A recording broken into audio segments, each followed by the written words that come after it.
Auzubillahiminash-shaytanir-rajim. Bismillahir-rahmanir-rahim. Dear students, mathematics part 2 में introduction to analytical geometry chapter number 4 में आज discuss करेंगे हम लेक्चर नंबर 9 और हमारा क्वेश्चन है एक्सरसाइज 4.4 का क्वेश्चन नंबर 11 और इसके अंदर स्टूडेंट्स टॉपिक है angle between two lines.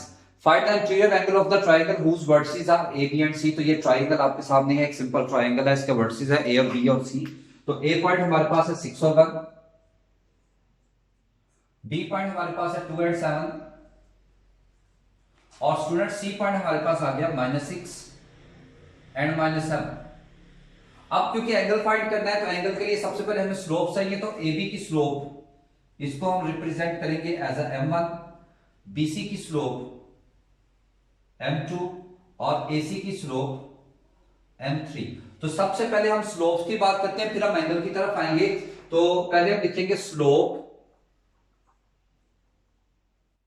Of AB, इसको हम रिप्रेजेंट करेंगे m1 के साथ और ये आ जाएगी ये AB, A वाला x1 y1, B वाला x2 y2, y2 minus y1 over x2 minus x1। तो ये आ जाएगा 6 ओवर -4, तो 2 पे डिवाइड करते हैं तो ये आ जाएगा -3 ओवर 2। यानी m1 की वैल्यू यहां से आ गई हमारे पास -3 ओवर 2। उसके बाद स्लोप ऑफ दूसरी साइड आ जाती है हमारे पास बी एंड सी।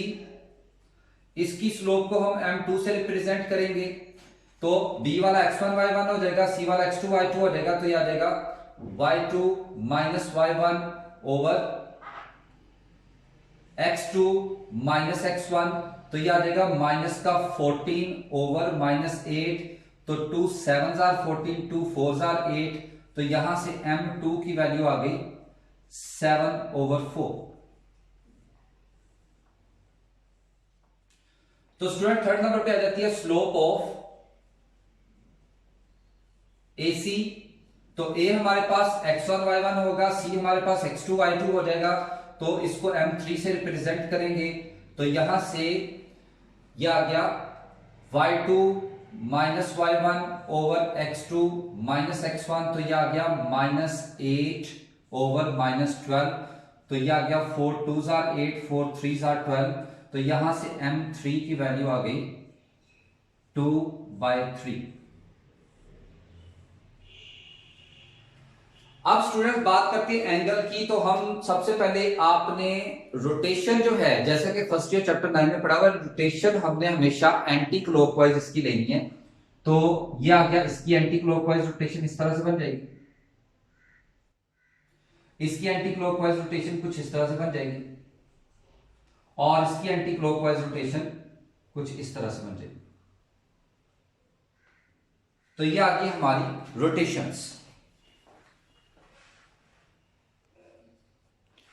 तो रोटेशन बनाने के बाद हमने, क्योंकि इसके इंटीरियर एंगल फाइंड करने हैं, तो हमने फर्स्ट वाले एंगल को सपोज कर लिया θ1, सेकंड वाले एंगल को सपोज कर लिया θ2 और थर्ड वाले एंगल को सपोज कर लिया θ3।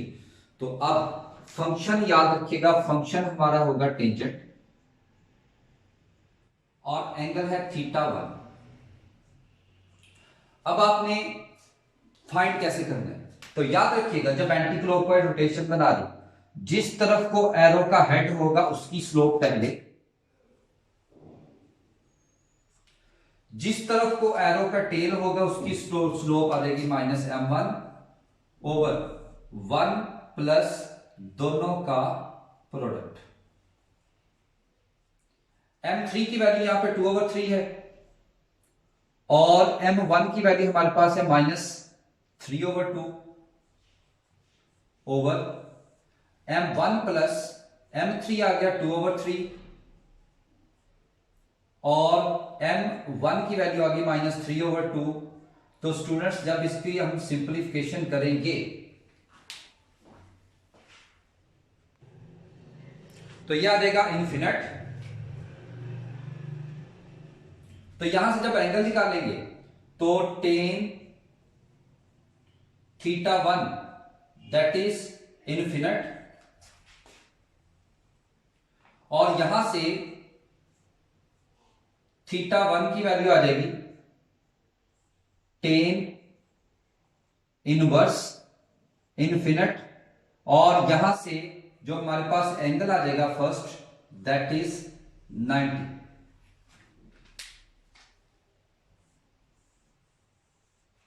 सेकंड वाले एंगल की बात करते हैं, थीटा 2 की बात करते हैं। फंक्शन उसी तरह से आपने लेना है टेन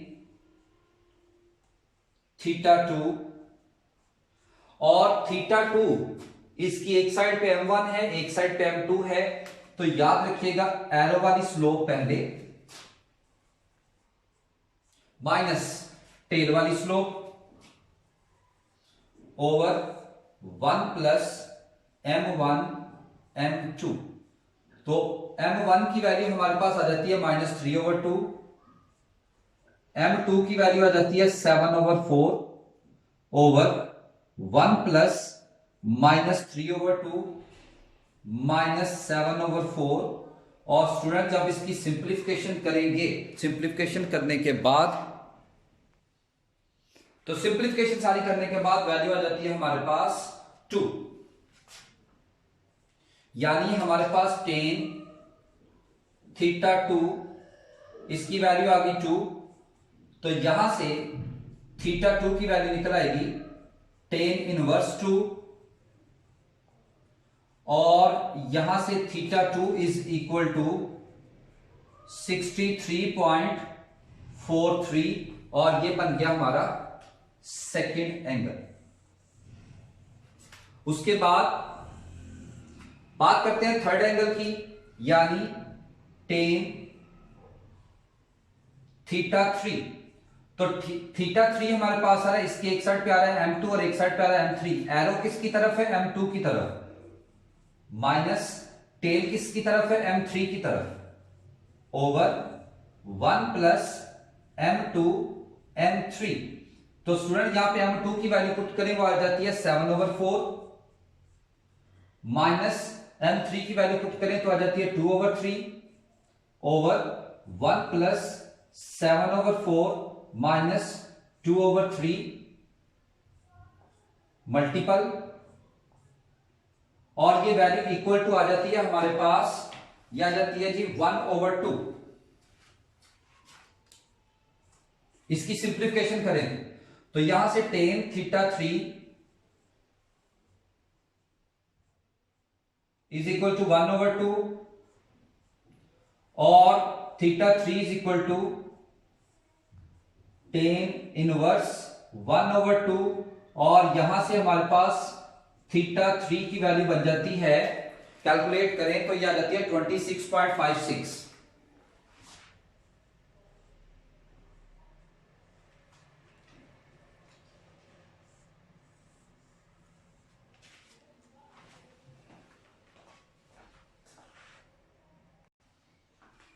यहां पे स्टूडेंट एक और बात हम डिस्कस कर लेते हैं कि अगर हमारे पास दो एंगल्स की कैलकुलेशन आ जाए, तीसरा एंगल को हम फाइंड कर सकते हैं 180, यानी आप ये डेफिनेशन यूज करें theta 1 plus theta 2 plus theta 3 is equal to 180।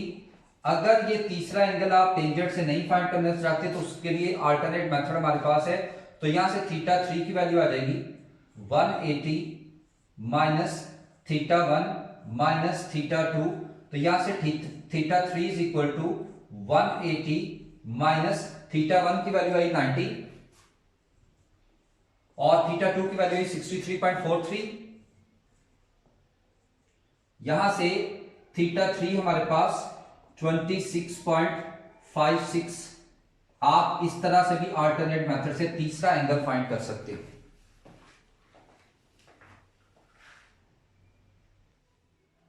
तो नेक्स्ट है हमारे पास क्वेश्चन नंबर 14 है। क्वेश्चन नंबर 14 में कहते हैं find the area of region bounded by the triangle whose sides are. हमारे पास तीन साइड्स गिवन है, हम इनकी नंबरिंग कर लेते हैं।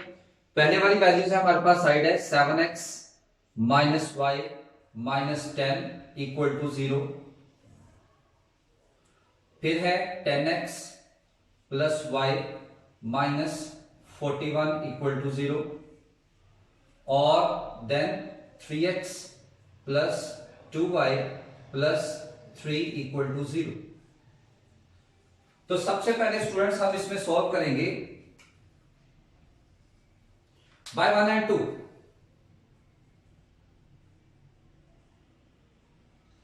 तो इक्वेशन 1 हमारे पास है 7x minus y minus 10 equal to 0 और 10x plus y minus 41 equal to 0।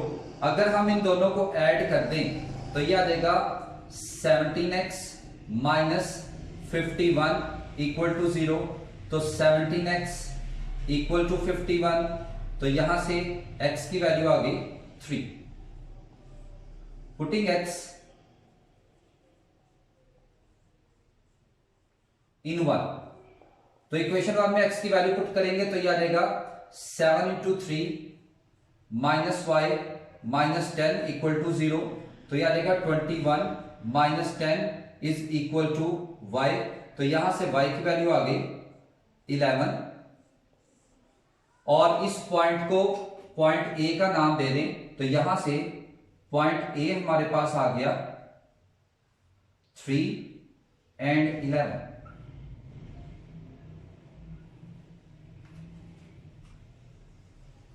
फिर हम सॉल्व करेंगे बाय 2 एंड 3। तो इक्वेशन 2 हमारे पास आ जाती है 10x plus y minus 41 equal to 0 और यह आ गया 3x plus 2y plus 3 equal to 0। तो स्टूडेंट्स कोफिशिएंट एक जैसे करने के लिए हम क्या करते हैं, इक्वेशन 2 को 2 से मल्टीप्लाई करते हैं, मल्टीप्लाइंग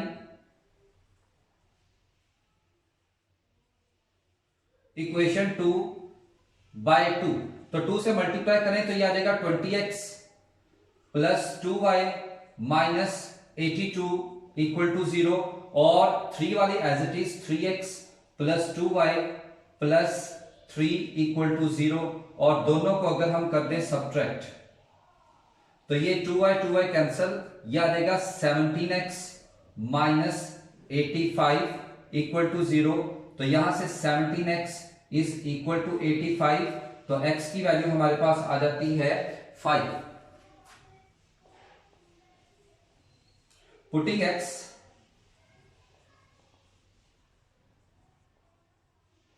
इन 2 में पुट कर लें, 3 में पुट कर लें, आपकी अपनी चॉइस है। 10 into 5 plus y minus 41 equal to 0। तो यह आ जाएगा 50 प्लस वाई माइनस 41, तो यह आ जाएगा y प्लस 9 इक्वल टू 41। तो यहां से y इज इक्वल टू 0, तो y इक्वल टू माइनस 9। तो यहां से हमारे पास पॉइंट B आ गया 5 एंड माइनस 9।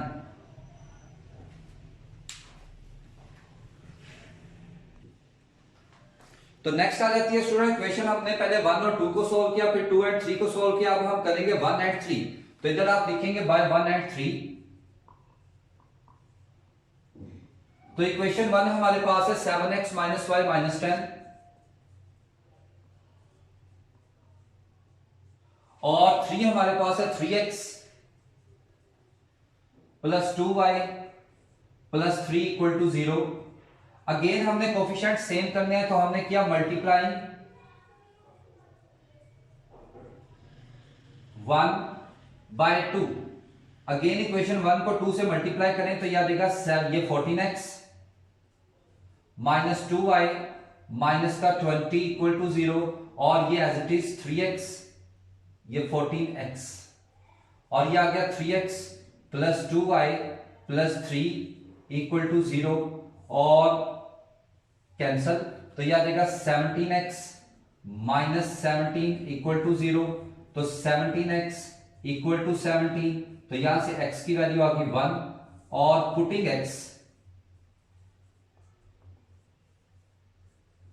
इन इक्वेशन 1 तो यह आ जाएगा 7 to 1 minus y minus 10 equal to 0। तो यह आ जाएगा 7 minus y minus 10 equal to 0। तो यह आ गया 7 minus 10 is equal to y। तो यहां से y की वैल्यू आ गई माइनस 3।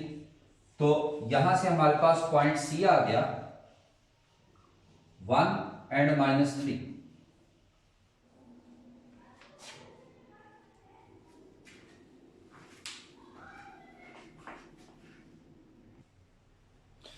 जी तो स्टूडेंट्स हमने अपनी इक्वेशन सॉल्व की। इक्वेशन में आप देख सकते हैं 1 और 2 को सॉल्व करके हमने पॉइंट ए फाइंड किया, वो है 3 और 1, यानी x की वैल्यू 3, y की वैल्यू 11। और 2 और 3 को सॉल्व किया, यहां से हमें मिला पॉइंट बी, यानी x की वैल्यू 5 और y की वैल्यू -9।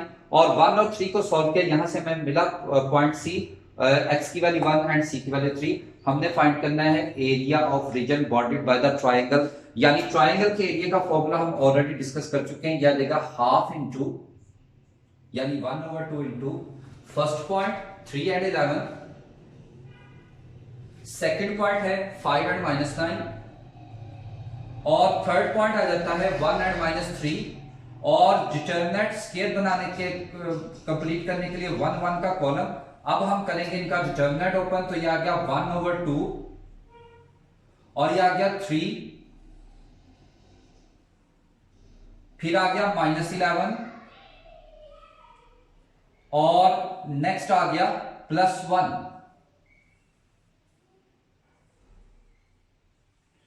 तो first row first column drop करें तो ये -9 -3 1 एंड 1। फिर first row second column 5 1 1 and 1। फिर first row third column 5 1 -9 and -3। तो इसका जब डिटरमिनेंट ओपन करेंगे तो ये आ गया 1/2 और ये आ जाएगा 3 इंटू -9 एंड +3 और -11 इंटू 5 -1 और +1 इंटू -15 +9। तो ये आ गया 1/2 और ये आ गया 3 इंटू -6 -11 इंटू 4 और +1 इंटू -6। तो ये आ जाएगा 1/2 इंटू -18 -44 एंड -6। तो स्टूडेंट्स ये आ जाता है -44 और -6 -50 और -68/2। तो ये आ गया 2 3 आर 6 एंड 2 4 आर 8। तो हमारे पास जो एरिया आ गया 34, क्योंकि मेजरमेंट कभी भी नेगेटिव नहीं होती, तो एरिया हमारे पास बन जाता है 34। ये हो गया हमारा आंसर। जी नेक्स्ट आ जाता है क्वेश्चन नंबर 15। क्वेश्चन नंबर 15 है the vertices of a triangle are A है -2 3, बी है -4 1 और सी है 3 5। Find the centre of the circumcentre of the triangle. और सबसे पहले आप ये बना लेती है हमारे पास एक ट्रायंगल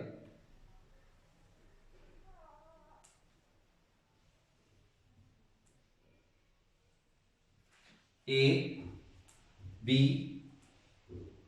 एंड सी, और सेंटर से मिड पॉइंट पे एक परपेंडिकुलर है, और इस सेंटर से ये मिड पॉइंट और इस सेंटर से ये मिड पॉइंट। इस पॉइंट को हम क्या लेते हैं डी, यह रहता है ई और यह रहता है एफ। तो ये जो मिड पॉइंट को परपेंडिकुलर अटैच करे जिस पॉइंट से, इसको कहते हैं सर्कमसेंटर। तो इसको फाइंड करने से पहले हम फाइंड करेंगे स्लोप ऑफ ए बी। यहां पे ए पॉइंट हमारे पास है -2 3, बी पॉइंट हमारे पास है -4 1 और सी पॉइंट है 3 5। तो slope of A B y2 minus y1 over x2 minus and minus plus x1। तो यह आ जाएगा -2 over -2 that is equal to 1। तो इसको कह देंगे हम स्लोप ऑफ ए बी, ये आ गया 1। और उसके बाद आ गई स्लोप ऑफ BC। तो ये x1 y1 ये x2 y2, तो ये आ जाएगा y2 minus y1 over x2 minus x1। तो ये आ जाता है 4/7। उसके बाद आ जाती है स्लोप ऑफ AC। तो स्लोप ऑफ AC आ जाता है, ये आ जाएगा x1 y1, ये आ जाएगा x2 y2। तो ये भी y2 minus y1 over x2 minus x1, तो यह आ जाएगा 2/5। अब D is the mid point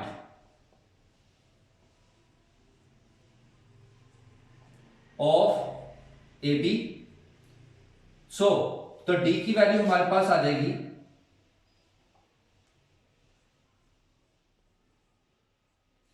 first value में first plus divided by 2 -2 -4/2। Second में सेकंड प्लस डिवाइडेड बाय 2 3 + 1/2। तो यहां से D पॉइंट हमारे पास आ गया -6/2 -3 4/2 2। तो उसके बाद E is the mid point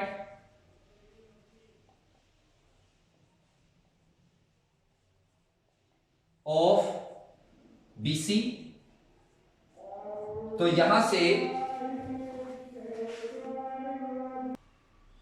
जी, तो स्टूडेंट्स हमने फाइंड कर लेते हैं मिड पॉइंट ऑफ डी हमने फाइंड किया। इसी तरह से mid point of E is the mid point of B and C. तो ई की वैल्यू हमारे पास आ गई 1/2 एंड 3, और F is the mid point of A and C, और एफ की वैल्यू आ गई 1/2 एंड 4। तो स्टूडेंट्स सर्कमसेंटर की इक्वेशन के लिए हमें दो पॉइंट के लिए सर्कमसेंटर के पॉइंट के लिए हमें दो इक्वेशंस रिक्वायर्ड है। वो इक्वेशन आपकी मर्जी है ओ से ई और ओ से डी ये दो से सॉल्व करने, या ओ से ई और ओ से एफ इन दो पॉइंट से सॉल्व करने, या ओ से डी और ओ से एफ इन दो इक्वेशन से सॉल्व करने। तो सबसे पहले हम फाइंड करते हैं इक्वेशन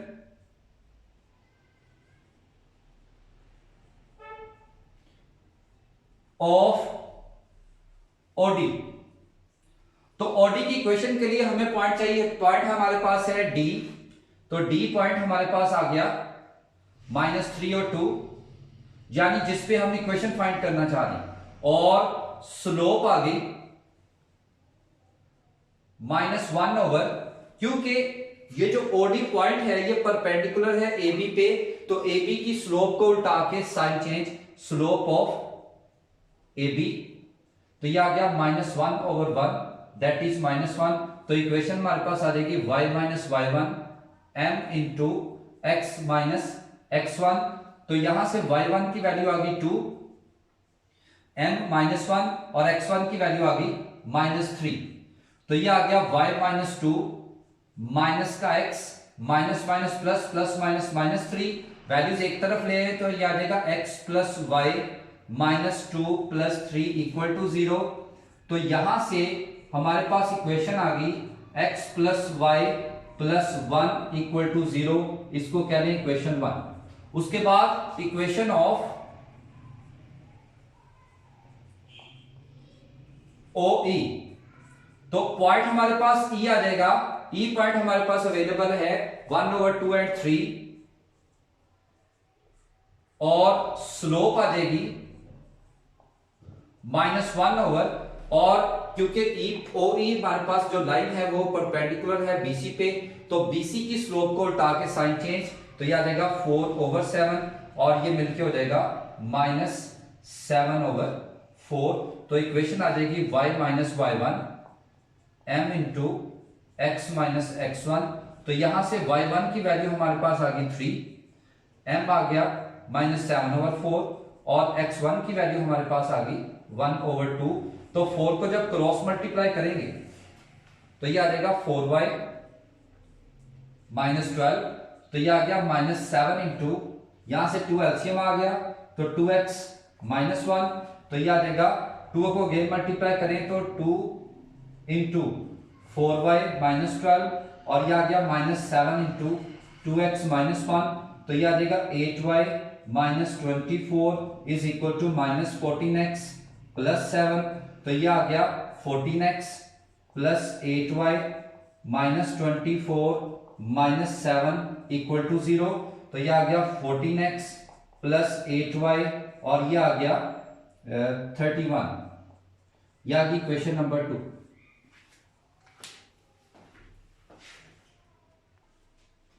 यहां पे स्टूडेंट करेक्शन है थोड़ी सी, E की वैल्यू हमारे पास आ रही है -1/2, ये आ रहा है -1/2, तो इस हवाले से ये हमारे पास आ जाएगा -1/2, ये माइनस माइनस प्लस और ये भी प्लस, और ये माइनस का 7, और ये हो जाएगा प्लस का 7, और ये बन गया 24 माइनस, ये माइनस का 24 प्लस 7, और ये आ जाता है 17।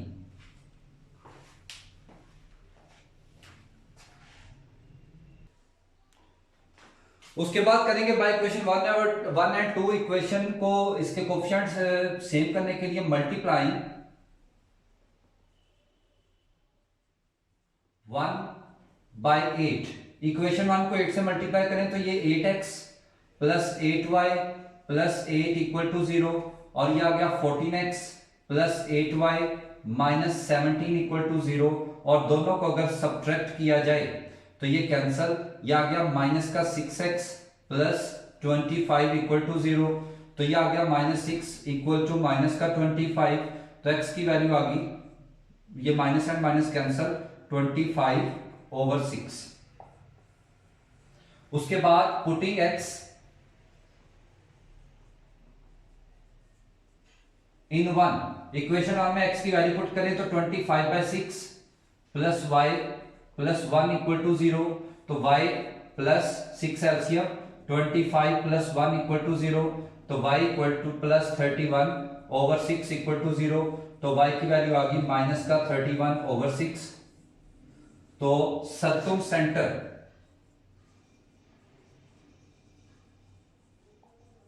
ये हमारे पास आ गया 25/6 और माइनस का 31/6।